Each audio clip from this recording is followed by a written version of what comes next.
So thanks for joining us, Zach and Kev, as it's Mental Health Awareness Week. First of all, how are you both doing? Kev, you start off. How are you doing? How are you looking after your mental health at this time? Yeah, I'm just trying to find a little bit of routine. Really, I'm lucky with work that's a pretty standard routine. Lots of meetings, lots of video calls. Try and wear my work clothes, even though I'm working from home, just to try and get some separation from work and home life. And yeah, just trying to find a balance with spending plenty of time in the family, deal with all the work stuff, catch up with see a lot of our senior squad staff and players at the same time. But I think routine's the thing that I probably find myself most comfortable in, just to keep me on the right level with my well-being. Yeah, and Zach, how are you doing? You've obviously been furloughed. How are you keeping how are you keeping yourself upbeat in these times? Well, I think, as I was saying to you earlier, I mean, I've got my kids to homeschool, so that's definitely keeping me occupied. I've become a year 2 teacher, which newfound respect for them. So that is definitely keeping me occupied. Give me some sort of routine, as much routine as you can have with a 7-year-old, I suppose. And then, yeah, let's say we're very lucky, even though I've been furloughed, to live on a big private school site that's got amazing sort of grounds. We've been fortunate enough to be able to sort of get out into those. So, with the weather being so good, I suppose, really lucky we can get out and, be active. And like I said, trying to have some sort of routine, as Kev mentioned, is key. But pretty lucky to have space around and kids to keep me occupied. And you're both obviously your head coaches for both the men's and women's teams respectively. Kev, you set up a virtual league. How did that go in keeping the players messaging over WhatsApp and the sort of banter and the sort of camaraderie going? Yeah, it was hard work in the end. There was a lot to it. We had a league program and playoffs, and each game was kind of happening in real time as I was doing it. As I said, I got this kind of algorithm which I've used years and years ago, and it was just something really, just a bit of fun, bit of banter with the players and the staff, involving everybody at a time where it's probably easy to get distracted away from some connection to keep us together. So it's caused quite a lot of chaos and fun and laughter, and everybody's had some fun with it. And we've reached our winners and overall champions. Everybody's been playing a sort of key part in joining in with that. And as I said, it's kept us connected in this time, where it probably could be quite easy to become disconnected. Player groups are really good in keeping in touch with each other, but for staff and players to connect with each other, it's given us a central theme that we haven't had because we've been off pitch. Yeah, and just how important is that, keeping everyone in contact together? People are having to be on their own a lot in this time, just even if it's just over WhatsApp like you guys are doing. How important is that? Yeah, just checking in with each other earlier, making sure everybody's all right. I think we definitely want to be a program that puts people first and players second, as opposed to just concentrating on the players. And if we were just to concentrate on the players themselves, there'd be no reason to stay in contact at this time. But I think, across what we're trying to achieve as a group, and stay close, stay connected, learn to enjoy each other's company. That happens on pitch, off pitch, regardless of the situation we're in. I guess in these times especially, just to make sure that everybody's positive, and if they're not positive, that there's support. And say the players and the leadership group amongst the players have been fantastic at making sure they're checking on a regular basis. Staff and myself have been checking in with players, and in any playing group of any decent size, you're going to have everybody in difficult situations. We've got players with family members that have been suffering at this time with coronavirus and its impact. We've had players that have unfortunately lost their jobs or been furloughed at this time. So I think it's really important, more than ever, to check in on those people and to show that we value them, and kind of our family, regardless of us being on pitch, is kind of happens regardless of what we're doing. Yeah, and Zach, have you been doing anything with your team, trying to meetings with them, keeping them involved? Nothing as fancy as the league that Kev set up. No, the guys have got WhatsApp groups and there's loads of stuff going on there, and obviously Strava challenges, all that sort of stuff. So staying in touch, and then I know Kev's been doing the same. We've been having sort of one-on-one meetings with the players, which has been, it's been really good. I must admit I need another couple of months of lockdown, I think, to get through them all. But it's been great to catch up with the boys. I think I'd sort of penciled in 40-minute meetings, and 3/4 of the ones I've had so far have lasted 2 hours, and getting off a Zoom call at 12:15 at night. But it's just been great to catch up with them, see how they are. as Kev said, there's lots of different challenges. For different members, you've got people like Rod working, the Nightingale and stuff like that. So yeah, and again, family members who've had it, etc., etc. So it's challenging times, but most of the guys I've spoken to, in pretty good form at the moment. Yeah, and the athletes you're responsible to, it's different to like most other professional sports because they obviously have jobs as well, and them being thrown from their usual routine, and you yourself being thrown from your routine. What sort of advice have you been giving the players during these times? I think for me, it's just, not to get too sort of caught up in it all. There's so many uncontrollables at the moment. It'd be similar to, sort of when we're playing, there are certain things we just can't control. So there's no point in worrying about those sort of things. Control the controllables, don't get too stressed out about stuff. Do what you can. You get out as much as you can, obviously within the guidelines that are currently, because obviously Wales and England, as we discussed, different guidelines at the moment. And like I said, just try and put a positive spin on it. I challenge our guys to maybe learn some new stuff, like do something you've never done or you've always wanted to do, with this time. Play the piano or, I don't know, anything, whatever it might be for someone. And then just try and use the time. And if you're getting that opportunity to spend it with sort of loved ones or family that sort of time you might not have, try and like I said, see the positives in that and value that time massively. Because I know for me, that's, the pause button being pressed has actually been quite a nice thing in some ways in terms of family time. So, yeah. And on the subject of mental health, we're in a sort of era of sort of well-being. People are speaking out a bit more about their problems. Do you see that with your players, that they are willing to talk when they've got a problem more than they would have done maybe a few years ago? Yeah, I think there's what's refreshing, and I'm sure it'll be the same with Zak's group, is players are far more honest now, because I think they know that there's no reproach on some of that honesty. I think environments now, if they're created well, are created where players can feel they can be honest with you as staff members, as head coaches, assistant coaches, as managers, with the leadership team that they have representing them.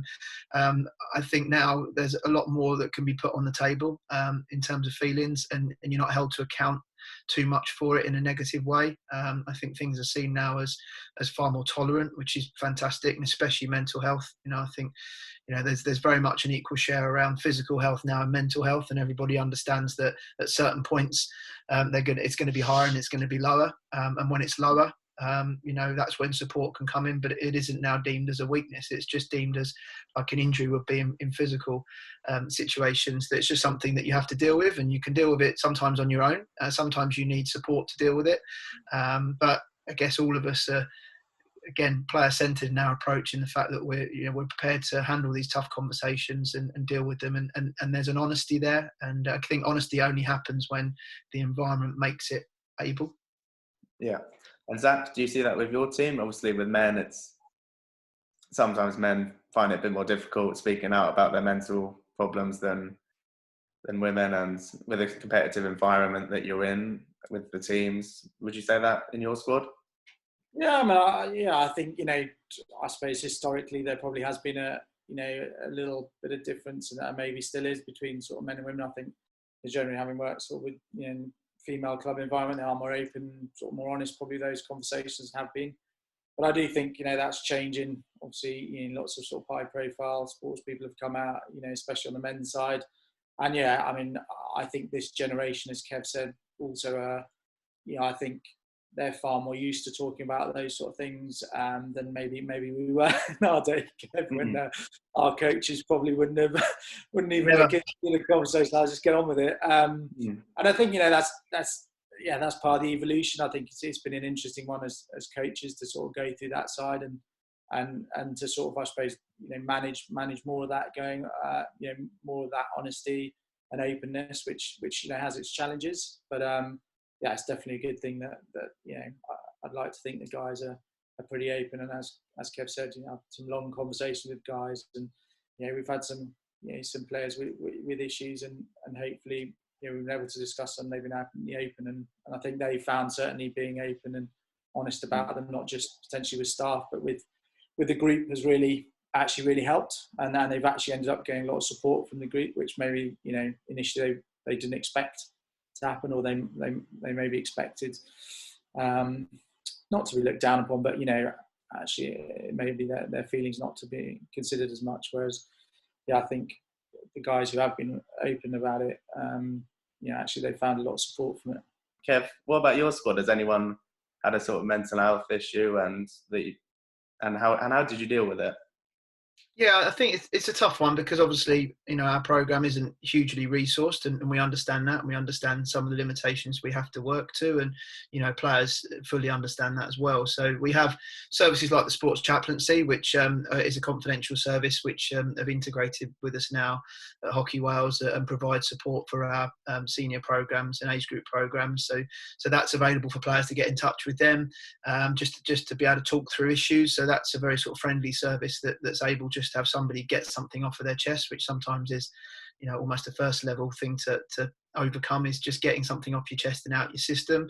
A lot of the player, again, if your player group's working hard and leadership group's working hard at understanding more about each other and learning more about the players you play with off pitch as well as on pitch, I think it's easy then to look out for potential red flags. So again, I think players, as they get to know players more and they spend more time with each other, sort of off activity, which we're encouraging, especially at this time, and obviously that can help, because once you know someone, you also know when they're having a good day and when they're having a bad day, and it's obviously, again, trying to use whatever support services we can. If we feel that there's a situation that probably requires some more expert help, we'll look to use the services we work with at Hockey Wales to see if we can find that support.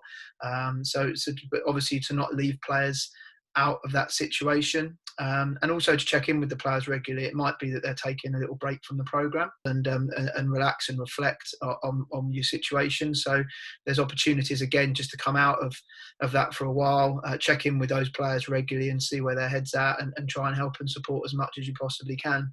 We have been lucky enough with a partnership to get some psych support at this time as well, so that's useful for players and for staff actually to look at that, because it's important that we consider staff as well. It's we have good days and bad days as staff members as well as players, and sometimes it's just as important to look out for when a staff member's having a bad day or not having a great time of things, which can obviously happen because none of us are impenetrable with our well-being, and it fluctuates up and down. And talking on staff as well, yourself as a coach, I can imagine that gets some pressures as well. Lots of people have different opinions on the squads, and you've got all the players to deal with. Have there ever been a time as a coach where you've sort of gone through a time like this, or a time in your job or personal life? Good question, that one. Yeah, always. I think it's we're involved in performance sport, and every time we arrive at a tournament, there's an expectation on us. There's an expectation on players. We know that good performances can have positive benefits commercially and through funding, and especially now our world ranking situation changes, where every match now is going to have world ranking points attached, and these are things we need to ensure we get over as challenges rather than weigh heavy on our minds. And I just think over time you develop processes to be able to deal with those things. I tend to be relatively lucky sort of emotionally. I tend to keep a level head on things and tend to focus back on the process if necessary. But even then, you can then get lost in the process if you're slipping down the wrong path. So again, I'll probably rely on people around me just to make sure that I'm in the right place and I'm seeing things. But I tend to use a quote which is, which I tend to use with the players really, is never get too up in the really good times. Give yourself a pat on the back when things are great, and but don't get too excited by great things, because around the corner there's some tough times as well, and therefore when the tough times come along, make sure you don't get too low. Great advice. And what about you, Zak? Time in your coaching career, or where you have maybe suffered a bit, and how have you dealt with it? Again, I'd say similar to Kev, I'm pretty fortunate. I think that I'm pretty sort of balanced. I think kids give you good grounding as well. You can't really stay annoyed or get too high when they're around. So yeah, like I said, I suppose for me, I've been pretty fortunate. Fortunate to have a great staff around us as well, who sort of will pick you up. But like I said, for me personally, I think I've been really lucky that I said I haven't really had too many issues on that front to deal with, sort of on a personal level anyway. But a lot of experience dealing with it, especially in a boarding environment. Do you think enough's being done in hockey and in wider society for people with mental health at the moment? Well, I mean, yeah. I mean, probably the honest answer is no. Again, I work in a school setting where, we have sort of, counsellors, full-time counsellors. I think, the nature of the modern world is, to me seems to be exacerbating the problem, if you like, or we seem to be seeing more of it in every setting. Just because of social media, all those things that go on, which can really affect people, and not being, as Kev said, not being able to get away from it. And I think in some ways that's where athletes are maybe fortunate in that they have other things going on in their lives that can sometimes at least take a little bit of the sting of hockey not going well. Might be only part of their life, whereas obviously when you're a full-time athlete, it's the main thing in your life. So yeah, I think we're quite lucky in that sense. Yeah. And Kev, would you agree with that? Do you think enough's being done, and what could be done? Yeah, there's been so much good things already that have been done. So I think that we're obviously as a society much further on in the process, but Zak's dead right. Every time we make some real gains towards it, it becomes even more difficult for people to take space away from things like social media. The expectation that's now on players, there's video stuff now that gets put straight onto social media, goals, misses, saves, not saves. Back in mine and Zak's day, we were lucky to get a VHS in the player to review on a Thursday night of training, whatever it was. But it's now, it's there and it comes straight to people. Clubs now have highlights packages on a Monday night. So, you can't escape from expectation, you can't escape from comments, and we all know some of the great positives that social media has in terms of spreading messages, spreading the word, spreading mental health awareness, as well as awareness of other really important societal issues. However, there's a dark side to that, which I think young people especially find it very difficult to escape from and almost get drawn into reading those things. And I think more education, the better on that. But I think it's evolving at such a fast rate. It's hard for us to stop at times. The bottom line is, we can always do more, and we're learning all the time as things change. And I think, as Kev said, I think the biggest thing is education for the players. In managing, even things like managing social media. And I think you are starting to see a little bit of a change from some athletes now where they know what it's for. Yes, I use it to promote myself, but actually I just don't look at, I turn off. I just, I don't even know how most of it works, but I just turn off people who write bad stuff. I think, some of those athletes are getting better at sort of recognising what it's for, but I think that's partly education. And I also think for us as staff, we could always do more, especially in an organisation like ours where, we're not full-time in educating the staff on how to manage those situations. I don't mean, treat it if someone's got a major issue, because that, that would then have to be a fully trained professional. But actually just how to manage, how to try and help as best we can. And certainly, again, working in the environment I work in school, just, having those conversations with the counsellors of, so if someone sort of comes to you with something like this, these are some of the questions you ask. This is some of the things you should, you can do to just help. Certainly, at that particular time, and then you can go into more detail a bit later. But it's been really, for me, really useful being able to chat to some of our counsellors here just to get those little bits of advice. And I think that's where, as coaches, we will definitely in the longer term need, I think, more education on just trying to manage and help and open those doors. So and not just the head coaches. I think all our other staff will need to go through some of that stuff. So it's educating us as well as the players, I think. Yeah, that's great. Thanks, guys. I'm sure both of you speaking out about these issues will have helped a lot of people. So thank you.